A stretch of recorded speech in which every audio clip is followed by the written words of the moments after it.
I hear it. You I ready? love this. I'm ready whenever you are, babe. Hit it.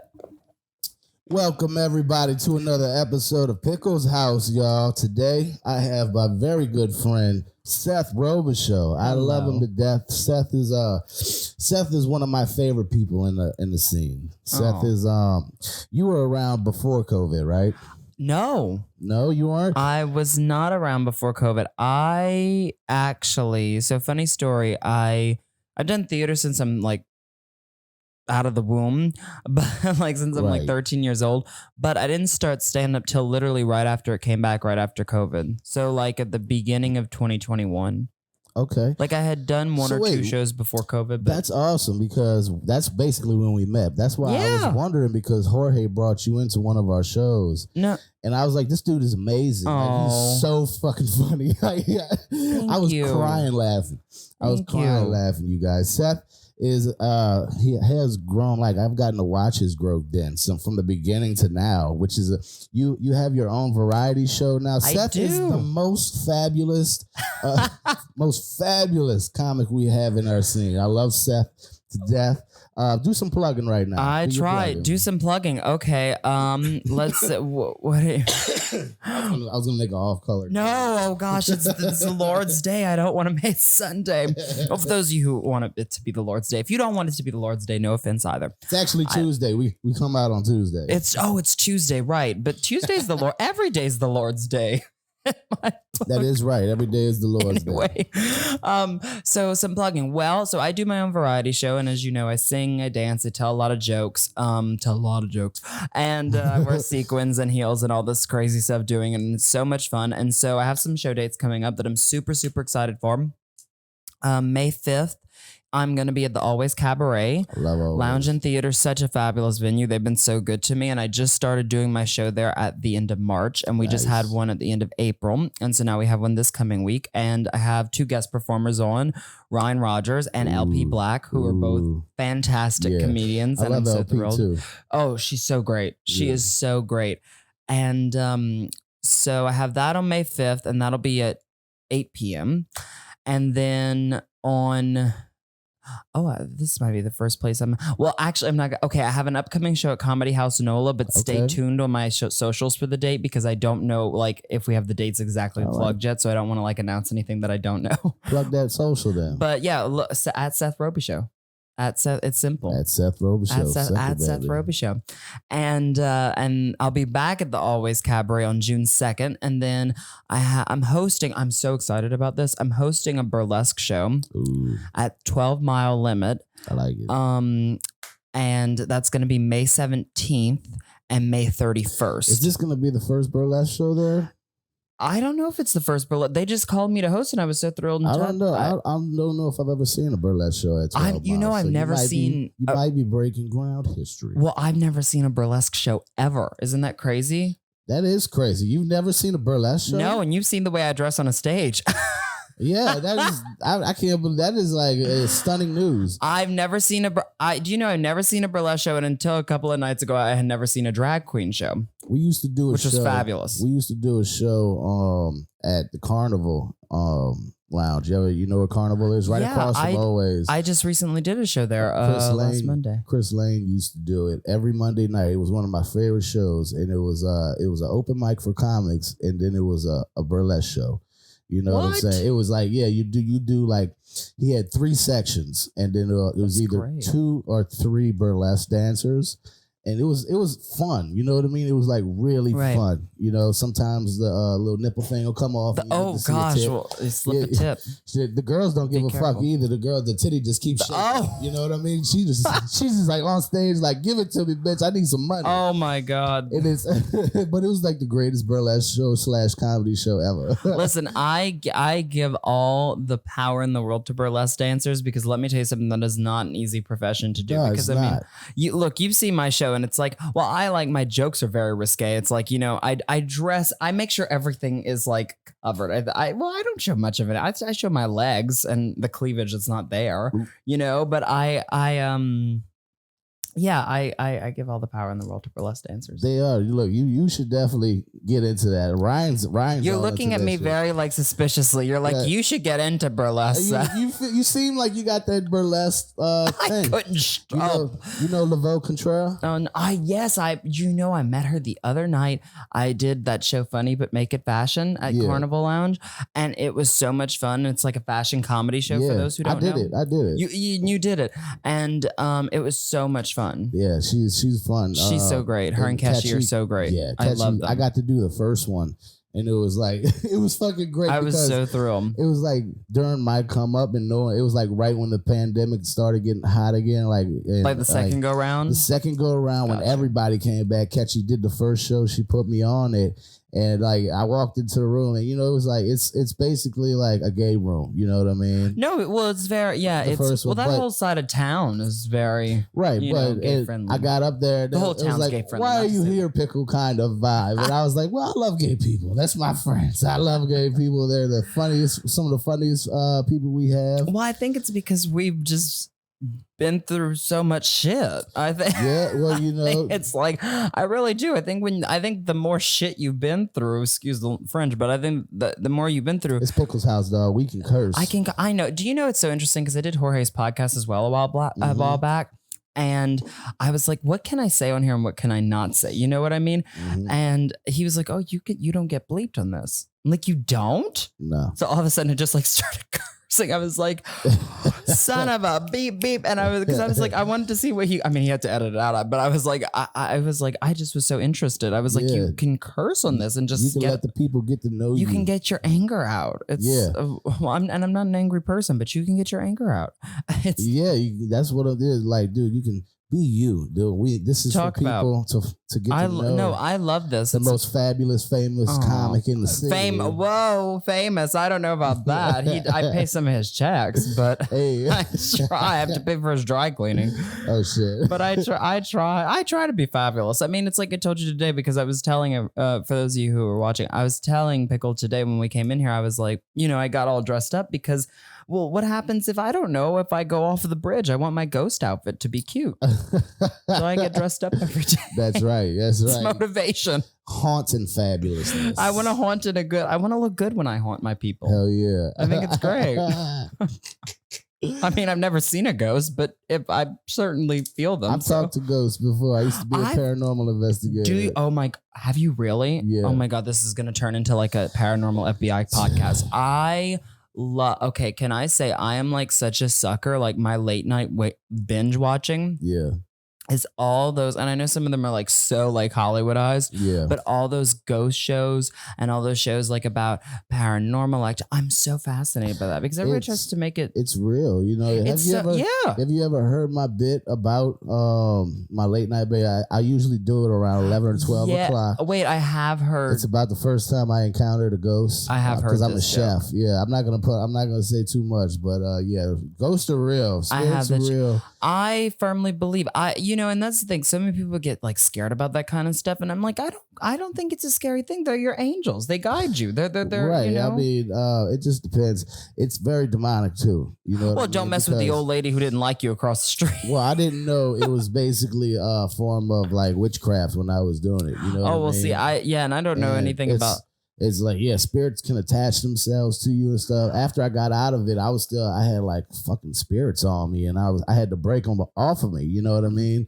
You gotta like cleanse yourself and shit. I'm so fascinated by this, and it's creepy, dude. Because I have wild dreams and stuff like that. I've killed spirits in my dreams. Well, it's kind of like, I always like what I always do. People always tell me this because I say people always tell me this. People always ask me like, oh, because I'm a genuinely like, happy person, but I'm what I would call like, I'm very empathic. I feel people, I can feel energy in a room very well, but they always say like, how do you not get it attached to you? And I'm like, well, because when I go into a room, an open room, like, and I always say, I don't want anything negative, no matter what it is to attach to me. I'm putting my little white light around me. I got a story for you. And nothing is going to come into my little, I call it my God light. Right. You know, I call it God's protecting me, and I say nobody's going to come into my little God light. And that's what you got to do in the beginning. Like if you're doing paranormal investigation, well, I'll never do that because some of the tell them you can't. You got to stay here. You got to stay here. You can't come attach yourself to me. Let me tell you this. I used to do in 2018. I like me and my company. We were paranormal investigators. Yeah. You know how they have the ghost tours? We were not the ghost tours. Like they walking around the city with a like a little meter, like an energy meter. That's what you did, or that's what the ghost tours do? That's the ghost tours. Okay. We had 3 suitcases of equipment that we would take people into an old orphanage on St. Vincent on Magazine Street. It was I know what you're talking about. Yeah. I know where you're talking about. It was like an old orphanage house, St. Vincent's. No. You see. Let me tell you, this place was so haunted. Like if a spirit likes you, it will do something. Like let me tell you this one story. We had like a table in this library park that this place used to be for the orphanage, and we were in there, and there was this Russian lady. I mean, she was fresh off the boat, Russian.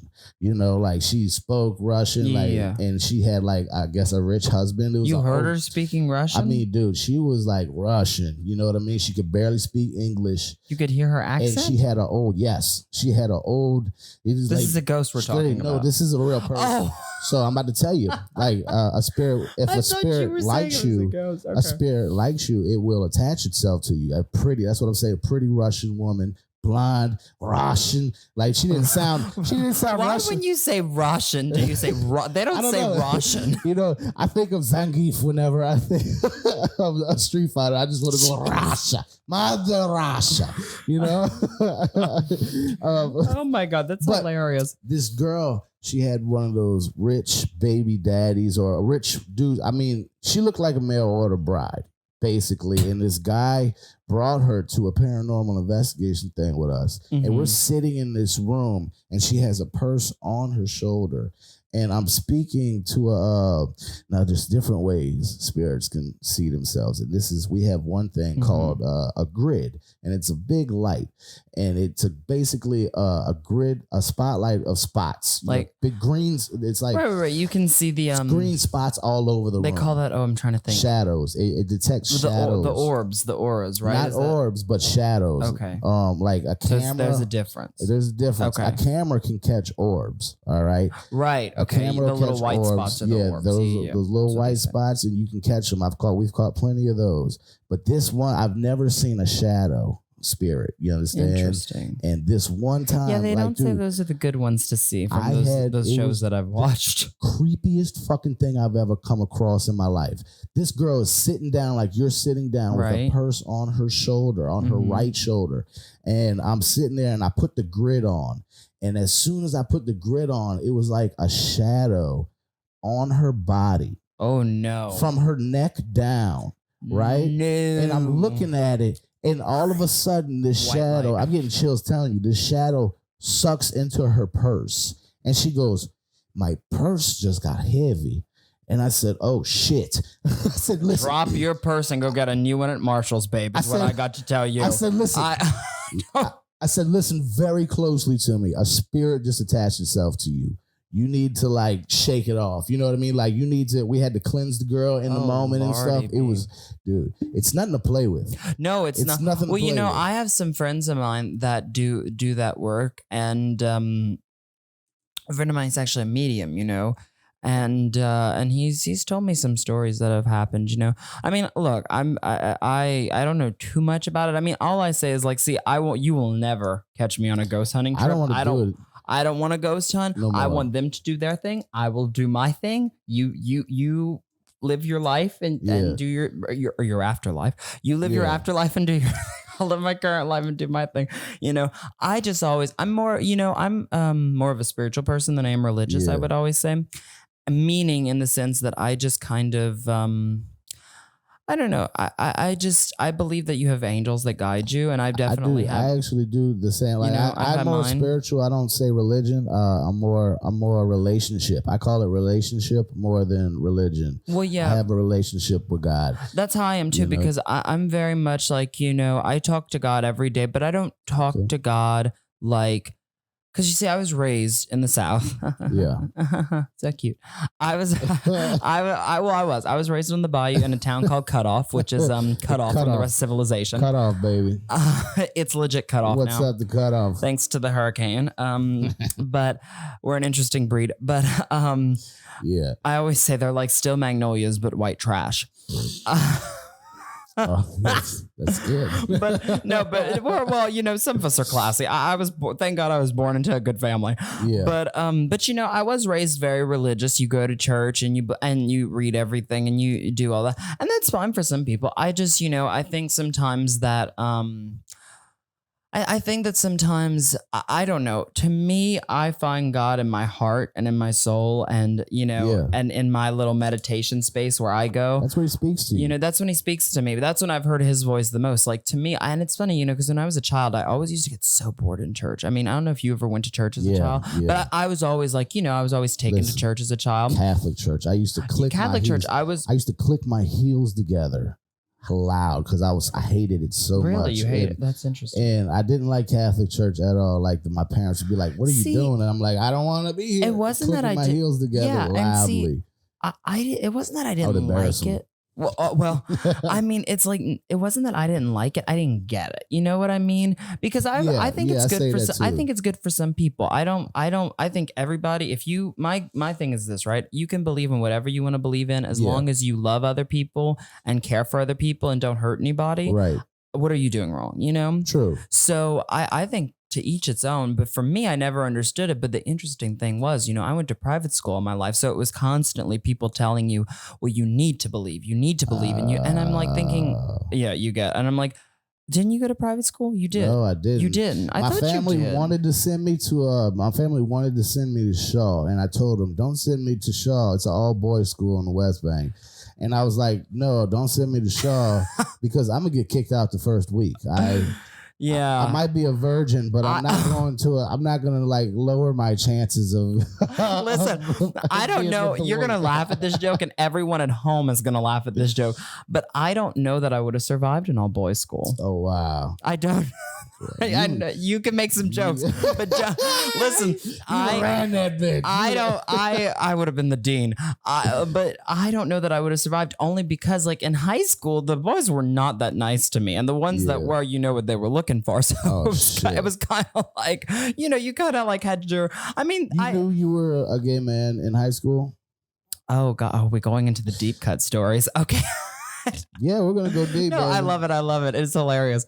And I don't mean that like I say it's hilarious because I was actually gonna get to that through this church story. Okay. So anyway, yeah. So I was raised in the, like I said, in the Catholic Church, right? And so I went to private school. Well, in private school, as you know, they tell you you can't be this and you can't be that and you can't, you know. No, I don't know. I've never been. Oh, well, yeah, but you went to church. You didn't listen. So that's, listen. Okay. Well, then there's that. That's a problem child. That's a problem child. My headphones keep falling. Okay, there they are. Go. Does my hair look okay? Yeah. There's a mirror over there. Okay. I'm vain, ladies and gentlemen. I know. Fabulous. I love when Pickle calls me fabulous too. Do it one more time. Fabulous. Oh my God, I love you. So anyway, did I know? You know, I should have suspected it whenever everyone else as like a child was like obsessed with, and I'm talking about my boy friends, you know, just my friends that were boys, you know. You got to clarify. But like when my boyfriends, all as kids, were obsessed with like, I don't know, Tim Tebow and the Power Rangers, and all of a sudden, Tim Tebow, they were obsessed with Tim Tebow. I don't know. I was just trying to relate. I was trying to be straight. He's such a good role model. Don't have sex before. What did he do? Did he do something? No, he was a virgin before he got married. Like he was a virgin. No, my cousin, who's legit like my brother. Like we're like brothers. He and I are so close. He loved Tim Tebow when we were kids. I remember wrong with Tim Tebow. No, Tim, we love you. Good role model. Support Tim. the pod, Tim. Support the pod. We'll take a good check. Pickle, I'll be his Chris Jenner. So anyway, where was I? Help me. Okay, so anyway, when I was a kid, there should have been a hint of it though. Whenever I was obsessed with the Wizard of Oz, and Debbie Reynolds was my first like crush, and she was like 70 years old. So there should have been some kind of an indication, like, you know, that I had, because I love divas ever since I was a kid. And I didn't know they were divas. Like, you know what I mean? I just had this connection with them. But I think the reason why gay men have such a connection with divas, if I may say so, is because like a lot of women who have worked really hard to get where they're at in the business, like, you know, Debbie Reynolds, Dolly Parton, Bette Midler, you know, I mean, the list goes on and on. Cher, I mean, like seriously, but the Judy Garland, but you're definitely all that wrapped in one. You are. It's weird when people ask me where I went to school. It's hilarious, like to learn performing. I always say I went to the School of Divas because for fun when I was a kid and when I was like. I legit remember when I was, this is back before laptops, like, you know, in the early 2000s when not everybody could have a laptop. So we had the monitor and there was the click of the mouse and you had to charge your mouse to your keyboard. I know if anybody's under 20 listening to this, I'm grateful. No clue, but it's all good. I know. I'm grateful to say I'm 21 now, but I'm grateful to say I'm part of. Still young. I forget how young everybody you are. Forgets how young. You have such an old soul. I'm 21. I'm so old. No. Wow. But I'm 21. But I was like born the last great generation, I always say, because I was born before iPhones and they still had VHSs. So I can like you remember pass VHS? into the category. I love VHSs. Are you kidding me? 35. That's like I still 14, have a VHS. That's a 14-year difference. I didn't know that was you would still. What year were you born? 2000. 2000. 9/11, 2000. Oh my God. Before the Twin Towers. I want to make 2000. that note. Everybody's always like, you were born on that day. I'm like, no, that was the next year. I was torturing people out here already. Where are you? Yeah. And I was just torturing my parents. So I got the divorce. Didn't work out. No, I was like 15. I was running the streets then already. Were you running the streets? I was running the streets 14, 15. I was running the streets at 2. Don't worry. I was a little tyrant. One of my first memories is I literally pulled all the toilet paper. I used to love to do this as a kid. I don't know why. I pulled all the toilet paper out of the roll and ran around the house with it. I used to love to do that. Okay. It was a flair for the dramatic. So would you say like the divas were like an inspiration to you? Oh, absolutely. The first movie I ever watched that was a musical was called, well, actually, the first movie was The Wizard of Oz when I was a kid. But the first movie I ever watched, and you're not going to know what this movie is, but you should go watch it. It's a good musical. Really good musical. Even though you're straight, and that's okay. But I think you should watch me. I think straight people need to watch I'd watch it. Well, it's from the 60s. It's called The Unsinkable Molly Brown. Okay. And it was about a woman kind of like, it's sort of biographical, but it's a musical based on this life of a woman who survived the Titanic disaster. Okay. And I only knew this because I watched Titanic and saw the scenes between Jack and Rose at a way too young, impressionable age. And then I realized, wow, I am not straight. But I digress. But anyway, there was a woman on the ship named Molly Brown. Well, anyway, I found out about this woman, and it's a long story short. I have family in Denver, Colorado. This woman, Molly Brown. Do you remember the movie Titanic? Do you know who I'm talking about? The Molly Brown character. Kathy Bates played her in the movie. Kathy Bates. Well, she wasn't Rose, huh? No, she was the one on the lifeboat with Rose's mother. Yeah. Do you kind of know who I'm talking about? Kathy Bates. So anyway, she played this character, and she's a real lady. And this real lady's house, she's this gorgeous mansion that's still up. It's like a museum now because it's an actual lady who survived the Titanic and wanted to save people on the ship, go back in the lifeboats, has a house in Denver. And I have family in Denver. So long story short, I visit her house because I used to be obsessed with the Titanic when I was a kid. And then I found this movie called The Unsinkable Molly Brown with my diva, Debbie Reynolds. And so then I was like, I want to do what this woman's doing. I want to do this musicalness. I want to, and so that was really when it kind of sunk in me. But ever since I was like young, it's How weird. old were you then? I was 10 or 11 then. Okay. But ever since I was like 4 or 5, like you can ask anybody who is around me, I knew I wanted to be, and this is all I can do is the gesture because it's what I used to do when I was a kid. I knew I wanted to be big. Yeah, and not in an egotistical way. I knew I just wanted to be something to some people. Fabulous. I knew I wanted to be something to some people in whatever way that was. And then of course when I watched this movie, The Unsinkable Molly Brown, a really good musical. Yeah. And it's just one of those, it's this gorgeous classic musicals back in the day that has the gorgeous color and the big musical number. So it's just so great.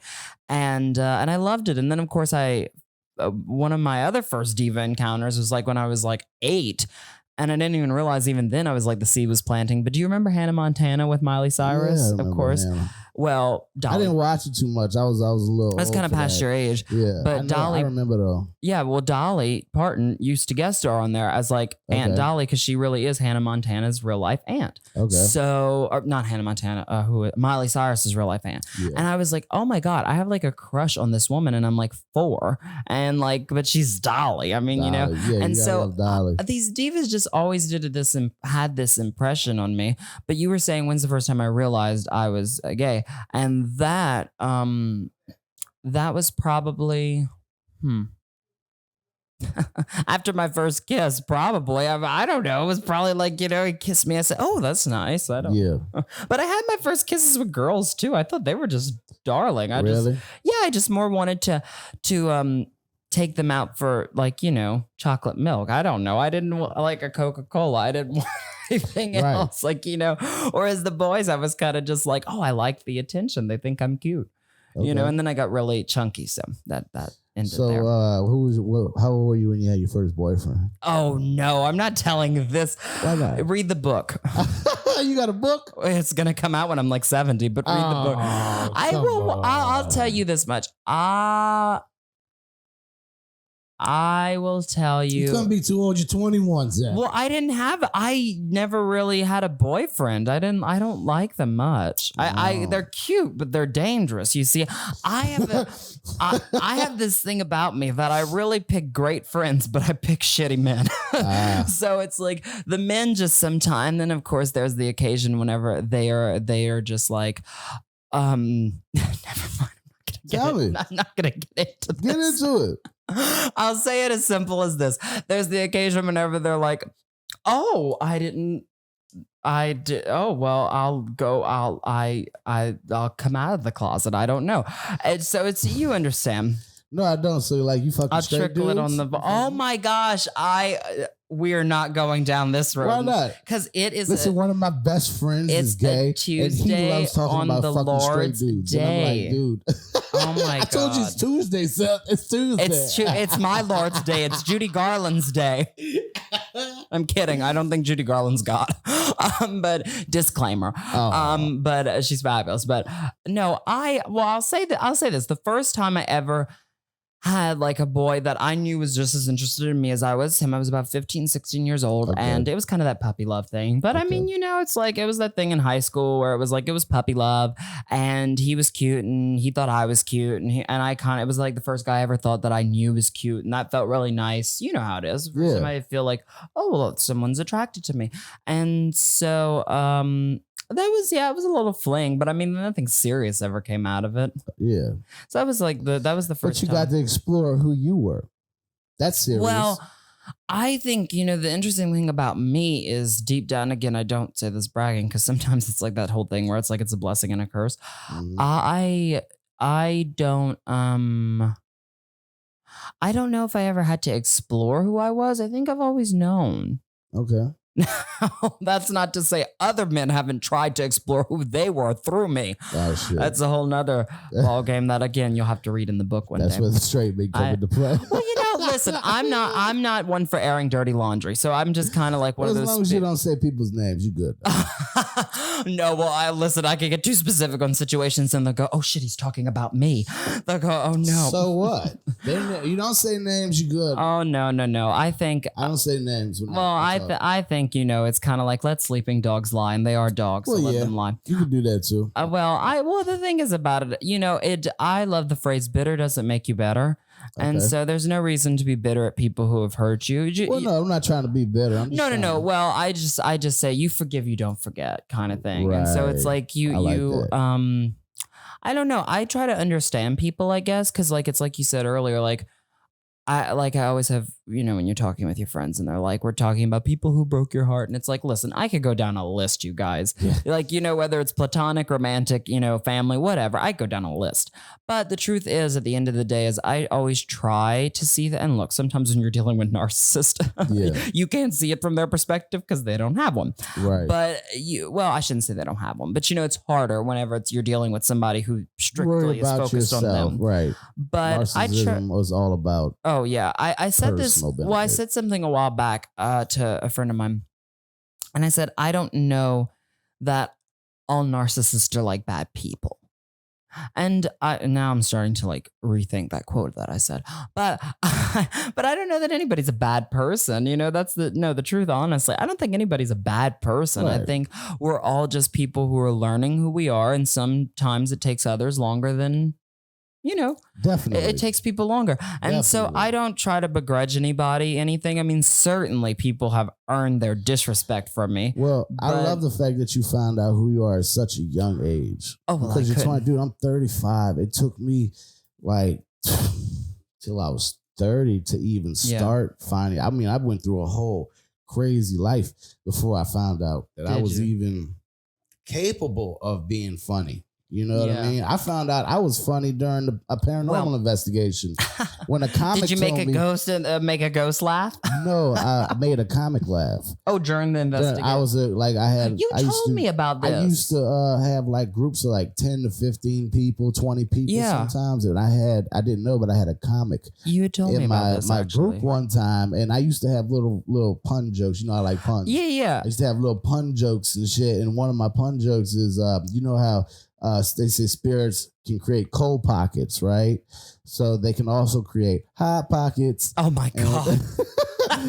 It's corny as shit, but it's true. They can. I used to get spirits to manipulate temperature up as well of course. as down. I mean, But one of the but comics, that's funny. this Cute. girl, blonde girl from Russia? LA. Okay. She was an LA comic. I don't know who it was to this day. I don't know. But she was like, "Hey, I'm a stand-up comedian." She was like, "You're funny. You should be a stand-up comedian." I was like, "Don't play with me, lady." You know, Yeah. like, How old were you when that happened? I was like 30, 32, maybe. Okay. 32. Yeah. maybe. No, I think the one No, thing. no, I think I was actually around 30, 31. The one thing about me is It's 2018. I have been constant. I will say this: the first years thing I ago. think I knew, about me was that I was funny. Yeah. Like that was the first. As soon as I got on a stage, the number one thing that I wanted to do, and the first time I got on stage, I was 12 years old. The number one thing that Nice. I wanted to do is I wanted to make people laugh. What did you do on stage at 12? What was a theater? So we did shows. Okay, like performing arts type stuff? Yeah, like musicals. Like the first big role I ever got was, you're going to laugh at this. The first big role I ever got, my first lead role, it was Shrek and Shrek the Musical. I that's what's know. up. What did you what a you change. played Shrek? I know now you think I play the fairy godmother. You It's played- just what a change. You played Shrek? Yes, I used to. Listen, people don't understand this. I tell people this. It's not a bad thing to be chunky. I'm just Yeah. saying I used to be chunky. Chunky, baby. Oh my God. I'm chunky right now. Well, listen, it's not I think you should be whatever size you feel comfortable in. At that time, I felt comfortable in that size, but clearly they typecasted me, so I was a little upset about that. Oh, No, it's okay. I was thrilled whenever it happened. but you got the leading role. I bet you was. I got the lead role. fabulous. It was really interesting, and it was right around the first time that I had written, because now I do my own act, my own variety act, and I just call it an act. Nobody calls it an act anymore, but I guess to any viewers who are watching and to anybody who knows like who these people are, but what I do is kind of like what Bette Midler used to do, or Debbie Reynolds used to do, or Frank Sinatra used to do. It's kind of like you get on stage, you sing songs, you do stand-up bits in between your songs and tell some jokes and dialogue, and then I do impressions in my show. And so it's a lot of fun. And It definitely is. I remember when, like, in the heat of the pandemic, like you did that first one, that Ugly Dog. you came to my opening night. Do you know that was a year ago next week? Really? It was a year ago. Time is going by so quick for us. It's a year, and I've done 41 shows in a year. Wow, that's what's up. Thank you. Go see Seth, y'all. Thank you. Come Experience the on. fabulosity. It's me. Because I mean, he has So really sweet. grown, and I'm like proud to watch him Aw, grow in the scene. Like thank he you. that first show was amazing. That man. was a really Like, good show. You And went all out. 2 hours. My original show used to be 2 hours, just me on the stage. Yeah, you were singing and throwing jokes and that was the first time I got to see you sing and dance and do your real thing. I love singing. I was like, Seth's going to Vegas. Oh, bless you. Seth is going to Vegas. I love Las Vegas. I'm actually going at the end of June to go visit some of my friends out there, and I'm in the June. Sorry, what are we? May. You need to go get yourself in a room out there. Well, that's the plan. That's it's there. But I have a big saying now in my life. Because in the last 2 years, I took the deep breath. Now we know we're gonna get serious. Okay, everybody, we're gonna do some ASMR talk. Okay. By the way, any of you know, ASMR is nothing sexual. It's just simply aesthetically pleasing sounds. It's like the clinking of the glass. Okay. Anyway, I just had to disclaim. I didn't want anybody to turn it off. So anyway. That's the goal. But I have a saying in my life right now, and my saying in life right now is to trust the process. Yeah. And so if you breathe and trust the process, isn't it? And if you breathe and trust the process, things will happen. I find that to me that have happened way more than if you're like, okay, I got to do this and I got to do that and I got to do this and I got to instead of forcing it. Yes, because when I think it's good to push and advocate for yourself and grow. What I don't think it's okay. It's like that song, that Billy Joel song, Vienna. Have you ever heard that song? Probably. Now it's like, oh God, I'm going to sing it and warm up. But it's like, slow down, you crazy child. You can't be everything you want to be before your time is the lyrics. And so it's like, I love that lyric. You can't be everything you want to be before your time. Okay. And it's so, I love that saying because it's like you can't. That's kind of what the sermon I was listening to before I got here was about. Sermon on a Tuesday, the Lord's Day. Every day's the Lord's Day. I love it. Every day. So, but yeah, and that's kind of the thing about my act is like I wrote my first act when I was 15. Oh, I will never forget. When I was 14 years old, I saw my first concert ever, and that was seeing Bette Midler, which I'm sure. Do you know who Bette Midler is? Okay, God, thank God. My little heart would have broken. So anyway, but she just gets on a stage, man, and at 70 years old. I know the great Seth. Yes, you do. Because you're cultured. And so she got on a stage and literally tore the house down at 70 years old. And she joked and she sang, and I was just like, I love this kind of a show. And it's Betty what she White call an was act. My favorite. Dude. I loved Betty As a child, White. I would be like almost pissing myself. Now that's someone who has good comic timing. Oh, I mean, you want to? She had the best. Yeah, she had the best. One of my rest in peace, Betty White. I know she was great. I that's another thing. I mean, you want to talk? I used to watch the Golden Girls as a kid on loop. I mean, I had all the seasons on DVD as a kid. Nice. It's like I was an old soul since I was born. I couldn't help it, whether I liked it or not. But it also helped because I was raised a lot by my grandparents. You did. So because my mom worked when I was a kid, my dad worked when I was a kid. So I always joke. I was raised by a village, and I just hung around with the town hookers a lot. But you found your place. They taught me how to dress and do my makeup. But no, I'm just kidding. But I was raised with my. I don't think you are kidding. I don't think. Well, maybe not. But you'll have to read the book one day to find out. Look through my memoirs one day. It'll be coming out in 2057. But I was raised with my grandparents a lot. So I kind of was introduced, like whether I liked it or not, to kind of that older, I don't want to sound rude to our current culture, but classier culture that there is.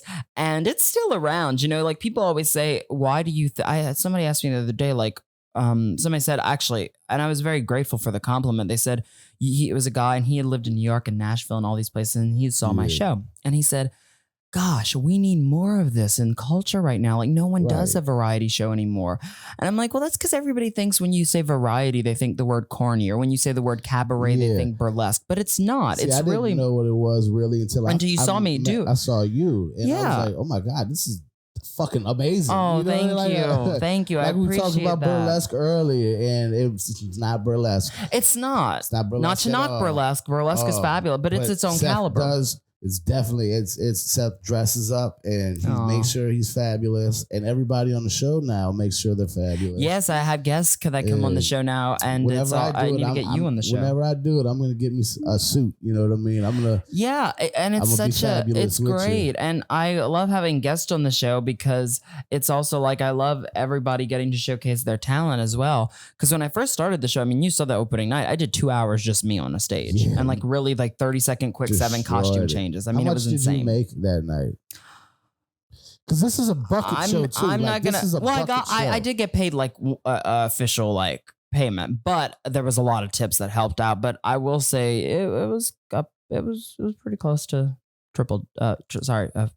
quadruple digits. Nice. So it was really good for my first night of ever doing my act. It was a really good rewarding thing. But you know, the first time I actually opened my act, I have to tell you the story. The first time I actually opened my act was not really that night. That was the official opening of the act. I did some tryout runs with that act beforehand. And the first time I ever opened it was my mom's best friend, who's like a second mom to me. She's also my hairstylist to this day. Okay. She had a salon on our bayou in Cutoff. And yes, it is just a bayou in like 2 roads that just run. Yeah. But there's like back roads too. But she had a salon there, and like that, she was well known for that. Like she was kind of the most well-known person in town that did that. So she always had these galas. Thibodeau, right? This is in Cutoff. I went to high school in Thibodaux. Okay. So they're 2 different places. Thibodaux's about 45 minutes out of Cutoff. There's the Cutoff on the West Bank too. No. The Cutoff, and I know that's not what you're talking about. No. Cutoff. So for those of you who don't know, hood. Do you know where Grant? That's the fucking hood on the West Bank. No. Do you know where Grand Isle's at? Yes. Okay, so if you're going to Grand Isle, you will pass through Cutoff. Okay. It is that town that you pass through on the bayou to get to Grand Isle. Yeah. In that area. And so anyway, she had her salon, and she has these big galas every year. She doesn't have the salon anymore, but she had these big galas every year. And so for the last 2 years that she had these galas in 2019, so right before the pandemic, and 2020. Yeah, and 2020, at the end of 2020, I did my act there. And then I did it at a friend of mine who has a big house. She had this Halloween. So that's before you started doing comedy. That's before I started doing stand-up. And then at the end of 2020, I also did like a Halloween show for this friend of mine who has a gorgeous like backyard. And so she said, well, I want you to do the show in the backyard. Well, I'm thinking like, there's going to be somewhere to like kind of, I don't know, some kind of a stage. Yeah. I'd do the entire show barefoot because I'd take off my heels because it was in the grass. Okay. So this show was workshopped, thank God. And I also had, my grandmother has this kind of like warehouse office space that we had for the family. And I say had because the hurricane kind of destroyed it. So, which is kind of a downer because it's where I used to do a lot of my rehearsal work at. And it used to be my studio. So I was very blessed. It was kind of like, which is, excuse me. Which goes into say how trusting the process works. You know what I mean? Like if you just trust the process, I need to take a sip of this. I'm like coughing. But, what do you think? But if you just trust the process, how things will come to you. You know what I mean? You're right. You're definitely And right. I haven't always trusted the process. I am no angel at that. Like I literally in the last 4 months have learned to. The process is grueling, dude. Well, it can be a grueling thing. It is. And it's the process different for everyone, but it's fucking...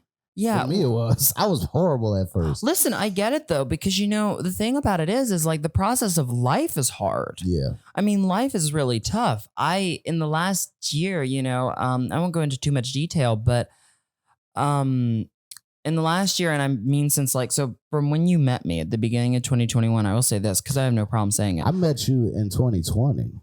No, you met me in 2021. Because me and Jorge started doing shows in 2020. Yeah, but you met me in 2021. Wait, no way. It was at the you didn't do Mama's. You didn't do the show at Mama's. No, because I don't know what you're talking about. You did the show at because that's when we started. We only stopped doing comedy for 4 months. Asian Cajun. That's where I did that show with you. That was the beginning of 2021. Okay. Yes. Yeah. And so, I only know because what really kicked me into gear is I went through some very personal heartache, and so that really kicked me. I just lost a couple of people very dear to me. I mean, they didn't die, they decided to, you know how that goes when they just decide to, what's the word? Become assholes. Fuck up. Yeah. Doesn't always work out, folks. So anyway, So anyway, cursing on the Lord's Day on Tuesday. But so, I try to penance on the Lord's Day. Yeah. So anyway, because you see my show, I have to repent. Well, at least it's what the you gotta repent daily. Well, at least that's what some of the Karens say. That's why I've been Karened a couple of times. Yeah. Oh, listen, I could tell you some story. Wait, I want to get into that too. So I'm gonna tell you that because this is gonna be a hilarious story. But let's do this and remind me to tell you my Karen story after. Okay. So, but let's talk about this first, just so we, because I do want to tell anybody out there if I can always make anybody feel better. Yeah. That's what I shoot for. And so I went through some very personal heartache and both platonic and romantic. Okay. And at the beginning of 2021, and then also later down the line in 2021, the hurricanes came. Both of my childhood homes were wiped out. And then going into this year, we lost 5 members of our family. Katrina? Oh, wow. No, this is Ida. And so then 5 months later, we lost some members of the troop, as I call them. So it was, thank you. I appreciate it. And so it was, but it just goes to show you that life just doesn't get easier, right? Like you have to go through these trials and tribulations and hard times, and that's where I think humor comes in. And it turns you, it takes the pain, and you can turn it into laughter. I mean, what a gorgeous gift to have, because not everybody knows how to use that gift. Right. What a gorgeous gift to have. And if not that, for me at least, I can say if I can't make you laugh, then maybe I can make you cry in a good way. That's going to be releasing through a song. I don't like those audience members that don't get that. You know what I mean? Yeah. Because our pain is what we're using to make you laugh. Well, exactly. And they might not get it. I'm trying to relate to people in the crowd when I talk about some of the things that I talk about. And everybody doesn't get that. Like you said, you've caught a couple Karens. I catch them sometimes too. They just don't understand what we're doing. I've caught my Karens. No, they don't understand what you're doing. But the problem if they don't understand it, it really makes me kind of want to sit there and go with them, because some people are automatically are ready to go, how dare you? No, I want to sit there and go with them. I want to make them understand. Are you okay? Yeah, are you okay? Like, what are you going through that's so painful that you're having a hard time with hearing me? Because you've seen my act. And look, I will say this, and hey, to each comedian its own, because some people can take something so vulgar and make it hilarious. Right. You do that all the time. There are certain, it's true. Yeah. But there are certain things on stage, like you've seen me, there are certain lines as far as vulgarity goes in my show that I just don't cross, because I don't joke about it, or I don't joke about politics, or there are just some things that I don't touch because they're just not sensitive to me and where I feel comfortable touching. But like some people are just still but some people still think I'm doing like the devil's work, and it's just kind of like, it might be that, but also I think it's something in them. You hit it right on the noggin. It's like something in them that you're sparking it, you're riling it up. It's something about them that they haven't discovered about themselves yet. That you are a 21-year-old man out here doing this thing, that you've discovered yourself. And what it is we get the chance to discover who we are on the stage.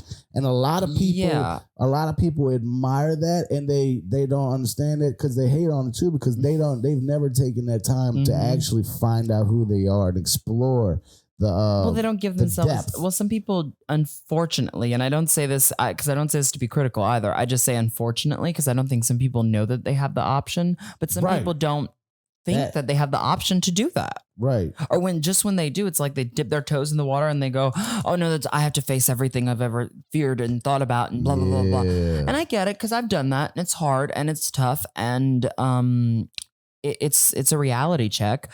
But I think that, like, it's like I was saying, like, if I can't make you laugh, then maybe it can make you release some pain through a song. Like I was singing the other night. Oh my God, I have to tell you this. I was doing my show at the Always Cabaret the other night, and I did this John Lennon song called In My Life, which is one of my favorite songs to sing in my show. And I took it out for a while for time's sake. And then I re-put it back in the other night. And these 2 girls in the front row, I mean, just cried. And after the show, they said, oh my God, thank you.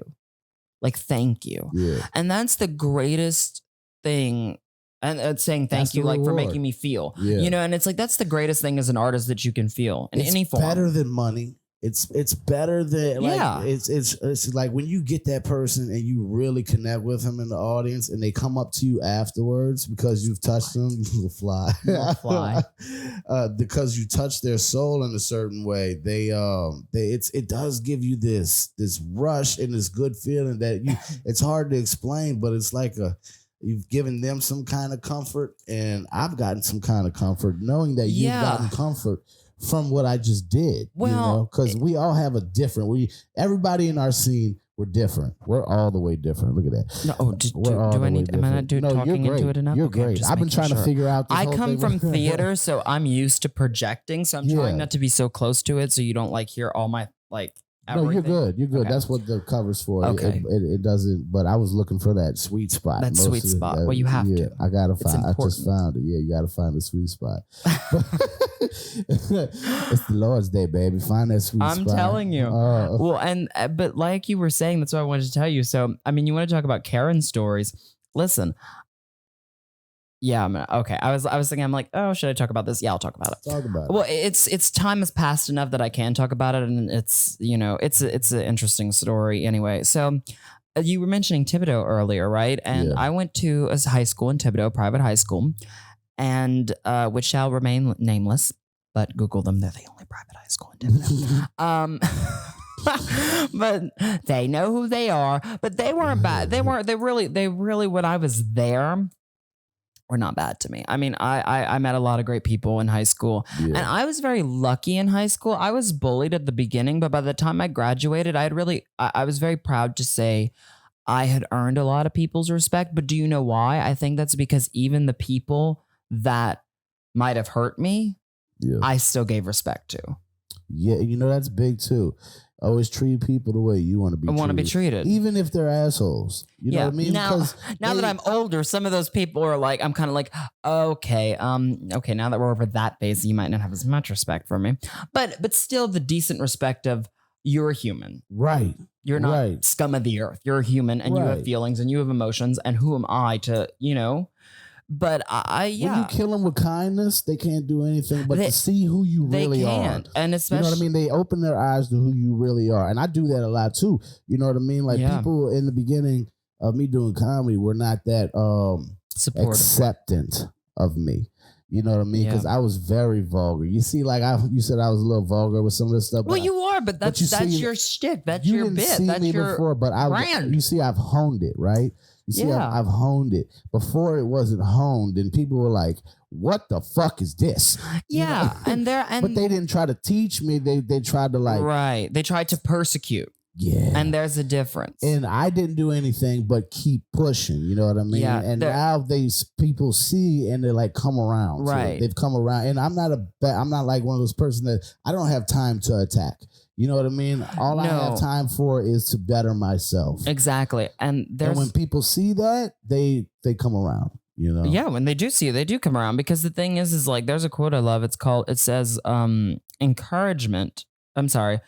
correction does much. Encouragement does everything. I like that. Look, you're a bundle of quotes, Seth. Look at you. They're not mine. Don't take them. It doesn't matter, man. I do have my own. If you could look at my social media, I call them my Sethisms, and they're so much fun. I just come up with these little quotes, and I kind of I call them like my Sethisms. But really, I just wake up in the day and I think of a little phrase and saying, and I'm like, oh, maybe someone needs to hear that today. And I've had people that come and say, oh, thank you. I needed to hear that today, and that was so good. So listen, when you can inspire anybody, it means a lot. And I've had people in Thibodaux, I did my act in Thibodaux. I returned to Thibodaux last summer and I did my act at a theater in Thibodaux, and we sold out both nights. How big's the theater? It was a smaller theater. It's about 70, 75 person seat theater. They have a bigger one. They have a 200 seat theater, but that because of COVID, we couldn't get in. So we did the 75. I want to talk to you about something afterwards. Okay. We did the 75 seat theater. Let's definitely talk. We did the 75 seat theater 2 nights in I think it was June, and we sold out both nights, and I was so thrilled. Well, we brought my show back for like a Christmas show, and look, I will tell you what happened, and it is kind of insane. How do I say this? Because I know there are certain things I have to watch how I'm going to say it. There was an incident with some of the people in the town that had connections to the city council, and they tried to shut the show down.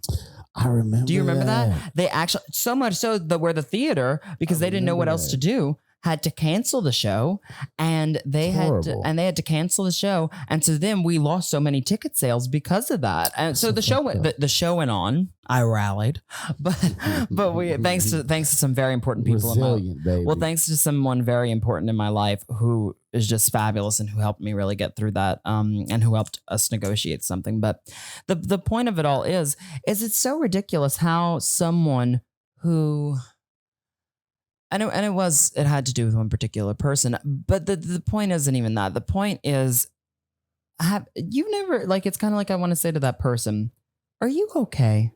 Yeah. Because you've never, was that an airplane? That is a helicopter. You heard an airplane. I don't know if you guys heard it, but we heard an airplane. You got to be careful now. You don't know what's happening. The world's crazy. But anyway, this woman, I kind of wanted to say, are you okay? Like, because you've never seen my act. Yeah. And I don't know you and you don't know me. Right. So all you've ever seen are pictures of me or whatever, if you've ever even looked me up, what I'm about. And frankly, if I may say so myself, I think if anything, all I am is someone who wants to spread joy and entertain and give to people. Yeah. You know, I know what it's like to be someone who feels like you're kind of on the outskirts and the oddball of the group. I was for most of my childhood, if not. I think a lot of comics are. I think a lot of comics. I think a lot of singers. I think a lot of actors. I think anybody who's an artist. Like I had painters. Friends, but I was always kind of like this loner dude. But I was always funny too, and I would always mess with the most authority figure in the room and make everybody else laugh. It's so true. I'll never forget this. And this is the first time, I will say, one of the first times I realized kind of to myself, wow, I don't know what happens to me when I get on stage, but like, it's like a switch now, right? Excuse me. It's like a switch, but it was crazy because it was like, so the first time I ever did just stand up, right? Mm-hmm. I was 15 years old and I did it. Actually, I have the video on my phone. It's hilarious. I did it on, I found the video the other day. I did it at my aunt and my uncle's house for my cousin's birthday. And I was 15, not even, I think I was actually 14. And I was on a ladder. Because there's no stage. On a ladder? Well, they had a DJ at the birthday party, and I said, I have to be seen by everybody, and I couldn't climb on the pool rocks, because then if I fell in, I'd be electrocuted, so that wouldn't be pretty. So I said, well, give me a ladder. So I got on top of a ladder, sort of got, and I only did like 6-7 minutes. Was it a small ladder? No, it was like as tall as that column. It was like 2 of me. So I was like high and sitting on a ladder, just telling jokes, and it was in front of get this, or at least what it felt like, half of my high school peers at the time. And this was not a time where, we were all getting along either. Like I had my bullies and I had people who didn't like me or care for me just simply because of nothing I did to them, but because of who I am, I guess. Right. And haters. Yeah, exactly. Which you're always going to have haters inevitably, but that's okay. I always say this, people say, screw the haters. I say, love the haters. Well, it said that love the haters because you know what? They're thinking about you. Yeah. And if they're thinking about you and putting in that much effort, that says something about you. It says that God will put you at a table in front of your haters. Yeah. And make a table for you in front of your haters. Absolutely. For you to be seen. And you know what? I'm not for everybody and everybody's not for me. And that is okay. And the people that I am for and that are for me, I love to death with I hit the mic. I love to death with all my heart, So, because I'm a loyal friend. I love my friends and I love my family and I love people who are close to me and the people who are worth, that's another thing. When you know your worth and you figure, and this is something that happened in the last year for me, when you truly figure out your worth and what you know that you are worth, you will attract people that respect you for that worth. Yeah, you know what? That's such a big I don't want to because I fucking recently found that in myself too.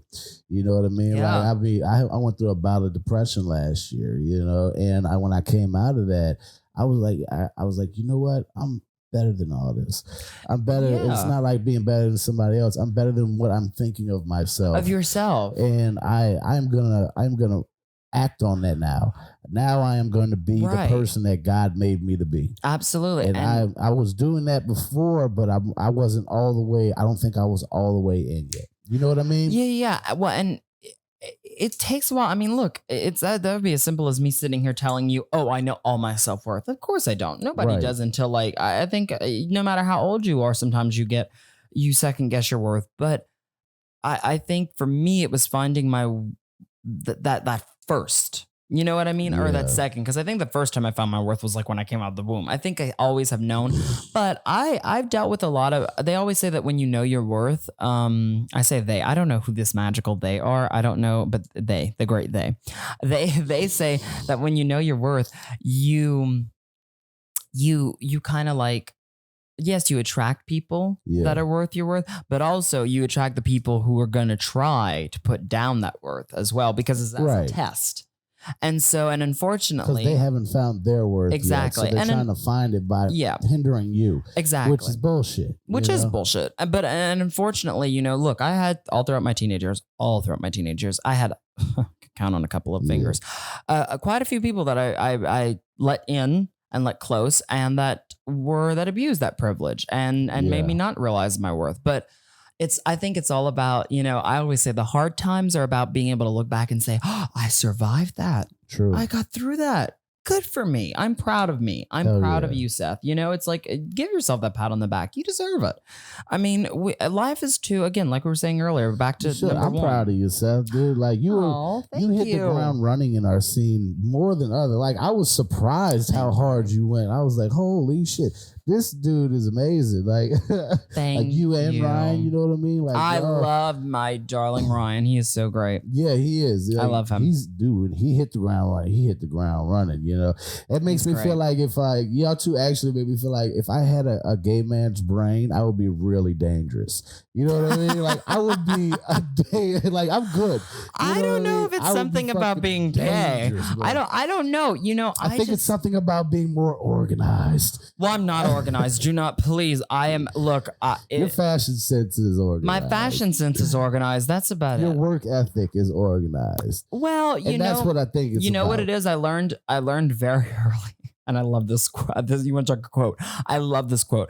Never, never don't not take a job because don't not. That's so bad English, Seth. Oh God, I'm gonna look like I'm illiterate on this podcast. But don't ever not take a job or turn down a job because you never know when the next one's coming. Right. So to me, a gig is a gig. I love what I do. Like people say how workaholism is this terrible thing. Would I say I'm a workaholic? I would say yes, but also I'm learning, and I'm glad I'm learning this at a young age. I'm learning that, okay, I can take one day off and I can breathe and I can recuperate and I can have that wine night. I can read that book. I can have that day. Or if it's just a day to literally put my feet up and do nothing, I can have that day. I love that. But also, I'm one of those people who you got to work for that day. You do. But also, I'm also one of those people who it's like, I could do 5 shows in one day and go, I'm not tired. Because I love what I do. Yeah. It's work. Yes. I think when people say, oh, it's not work when you love what you do, it is work, but it's a different kind of work. Right. It doesn't feel like work whenever you find your purpose. When you find your purpose and you work, and I'm lucky to have found it so young. You're right, you are, and you go through that process that you were talking about to hone that purpose, and you see it all come together on stage. You know what I mean? That's what it was the first time I saw you at Ugly Dog. It was like I got to see you hone everything together, and it's like watching somebody blossom. You know what I mean? It really is. That's one of my favorite things about the comedy scene is I get to I run or shout out real quick to Another Bar. This is sponsored by Another Bar that right behind us. I run a podcast. I do run a podcast here. You run a show here. I run a show here every Tuesday night. So if you are in New Orleans, come to Freret Street, Another Bar. Great show, you guys. But it's like you get to watch people blossom in your room. You get to watch them blossom, and and you get to mentor a little bit too. Well, never don't try anything out is also my attitude, right? Like when I first started my act, and up to this day even, because like I said, my show's a variety show. I love to sing, and I'm again also blessed that I can sing a lot of in like different styles. Like I just kind of have an interesting voice that I'm able to. I mean, I can't do opera, you know, or anything like that, but I can do Broadway, I can do pop, I can do jazz, and I can do even some country. And it's like I do that all in my show. I don't leave a stone unturned because I think it's just so fun to, if you can do something, do it. You know, it's hard work, yes, and look, I'm a perfectionist, so to a fault. And anybody who has worked with me can tell you that. But I'm a perfectionist with myself. Like, for instance, like there's like, so sometimes like I want to post like a snippet from my show on social media and I'm like, oh my God, but this one note in a 4-minute song, this one note, oh my God, it just does. It's not there. It's not what I want. It's not right. It's not this. It's not that. And I will like not post it for a hot second. And then I'm like, oh, Seth, for Christ's sake, you're the only one who knows that the one note is off, you know, and that one hater Leroy who's gonna like, you know, or somebody who's gonna like comment like, oh, the note was off. But it's like, oh well, you know what I mean? It's like, it's live first off. And you know, you have to understand that nothing's perfect from the start. It's a constant thing. And jokes are the same. I mean, jokes are the same. If you don't hit the punchline of the wire, if you redo the punchline in the moment because you like go off. I know, but they don't know that. So that's why an audience never knows. That's been my favorite thing about live performing since I started. They never know. If you don't acknowledge it on the stage, they won't. But if you do acknowledge it, and you make it funny, then that's okay too. Well, the thing is, like, if they don't know it, you don't have to acknowledge it and you could just move on. Yeah. But if it's something that they do know, like if you fuck something up and they know you fucked it up, you acknowledge it and make it funny. Absolutely. You know what I mean? Like, that's how you get that, keep it rolling. You gotta make them. You just gotta make them laugh. Make them laugh. Make them laugh. But at the same time, make yourself learn how to continue rolling forward without acknowledging it too hard to where it doesn't make the energy shift in the wrong way. No, absolutely. And you know? I think, that's what it is. And mainly just do you. Yeah. Just do you. Like I said earlier in the podcast, if you are not hurting anybody and you are just loving and caring and you want the best for those around you and you want the best for yourself, who are you hurting? Right. Who are you hurting? You know, just be you. I think that life is too short. I've seen since December, I've lost 5 people that are all, each and every one of them had a special meaning to me and my family, you know, some young and some ranging to old. It's been an interesting time for me and my family, and it's made me think about life a lot in a different way that I haven't thought about it, because it makes you think about your own mortality. Right. And not to get depressing for real quick, but it's not depressing. It's not, because when you can say because I can look at all these people that have gone, even though, because some of them were tragic, they live, each of these people I can honestly say lived their lives to the fullest in the way they wanted to. Yeah. And enjoyed every moment like ice cream and ate it up, even through the tough times of sickness, even through the tough times of dealing with family things. No matter what, each of these people I knew did what they wanted to do in life. And, you know, in a way, that's getting to go out on your own terms. Even if it's not your own terms, even if it is something tragic or an accident or a sickness or something like that, you know? And that's exactly what you're doing now. You can tell that rubbed off on you. Whether it's been my divas that inspired me or my family or my friends, I have an attitude of gratitude to say that I'm grateful that I've had some very special people and continue to have some very amazing people in my life that just, I'm very blessed. Like, I don't take for granted one day. I get up and thank God every day for everything I've been given, from literally the clothes on my back to the people in my life to the blessing of the talent that I've, you know, get to share with the world and make other people happy. Because that's the thing. If I'm not making other people happy, I love the artistry. Don't get me wrong. It's so great. But I feel like there would be such a void if I wouldn't have an audience. You know what I mean? Yeah. Like, you gotta spread it. I love singing, right? And as a singer, I could do that. But as a comic, you can't perform without an audience. You know, you're used to that. And so it's the making the people happy that's such a big part of it.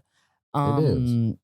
And so, I think you got to live life on your own terms and you got to do your thing. Live life on your own terms. Trust the process, baby. Every day's a day to be at church.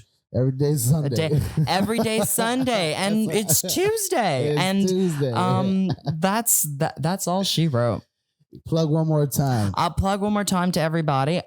So my name's Seth Robichaux. You can get me on my social media at Seth Robichaux, which is Instagram, Facebook. I do Twitter, but I don't know these days whether to Twitter or to twat or to twerk. So don't go my Twitter. My Twitter's I'm very bad at a tweet. It took me a year to find out how to write a tweet. Yeah, I still don't have Twitter. It's not for everybody. It's not for me. I can't stand it because everybody gets so political. Since Elon took it over, I might check it out. I want him to buy my act too. He should just invest in everything. He could just buy me. Because it's easy. Right, but anyway, check, Elon. No, I'm kidding. I'm higher priced than 44 billion. No, that's what he bought Twitter for. But anyway, so get me at Seth Robichaux in all these places. I'm on YouTube. I'm on TikTok. I'm everywhere. And SethRobichaux.com. You can go and you can see some of my performances where I sing and do jokes, and you can see all my dates coming up. But the upcoming dates I have is May 5th, Cinco de Mayo, which we're going to have such a blast for that show at the Always Cabaret. Tickets are only $15. And that can be found on my website, SethRobichaux.com, ticket link, or tickets at the door, $15. And I'm going to have on that show guest Ryan Rogers, as you know, an LP Black. And so that's going to be a lot of fun. I'm going to be hosting a burlesque show, 2 burlesque shows on May 17th and May 31st, both at 7 p.m. Love it. At 12 Mile Limit. Back of the Always on June 2nd. And stay tuned on my social. I'm going to be announcing a very special show. It's going to actually be my 1-year anniversary special show of Experience Fabulosity at Comedy House NOLA, which we're in the works of planning right now. And that'll be in May. I just have to figure it out because also I'm graduating college. We didn't even talk about that. What? I know. Congratulations. Thank you. 18 hours right now. Wow. I know. I got That's a lot. yeah.